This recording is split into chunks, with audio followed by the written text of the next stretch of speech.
রঘু রাজা 10,000 বছর ধরে রাজ্য পরিচালনা করছিলেন।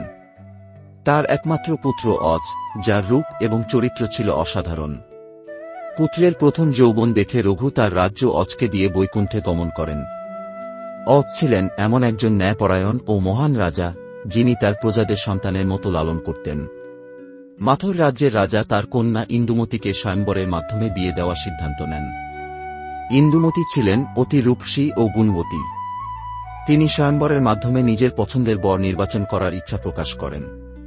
মাথুর রাজা পৃথিবীর সমস্ত রাজাদের নিমন্ত্রণ করেন। স্বয়ম্বর সভায় সকল রাজা সমবেত হন। ইন্দুমতি একে একে তাদের পর্যবেক্ষণ করতে থাকেন। অযোধ্যার রাজপুত্র অজও সেখানে উপস্থিত ছিলেন। তার মহত্ব ও রূপ দেখে ইন্দুমতি মুগ্ধ হন এবং বরমাল্য তার গলায় পরিয়ে দেন। এতে অন্য রাজারা অপমানিত ও ক্ষুব্ধ হন এবং অজকে হত্যার ষড়যন্ত্র করেন। ইন্দুমতিকে নিয়ে অজ অযোধ্যার পথে রওনা হলে রাজারা পথ আটকে আক্রমণ করে। তখন অজ এক বিশেষ গান্ধর্ব বাণ ব্যবহার করেন, যা একবারেই 3 কোটি রাজাকে পরাজিত করে। এরপর অজ নির্বিঘ্নে ইন্দুমতিকে নিয়ে অযোধ্যায় ফিরে আসেন। কিছুদিন পর ইন্দুমতি গর্ভবতী হন এবং 10 মাসের পর তার একটি পুত্র সন্তান জন্ম নেয়। পুত্রের রূপ এবং গুণ দেখে তার নাম রাখা হয় দশরথ। এই দশরথই পরে রামচন্দ্রের পিতা হন।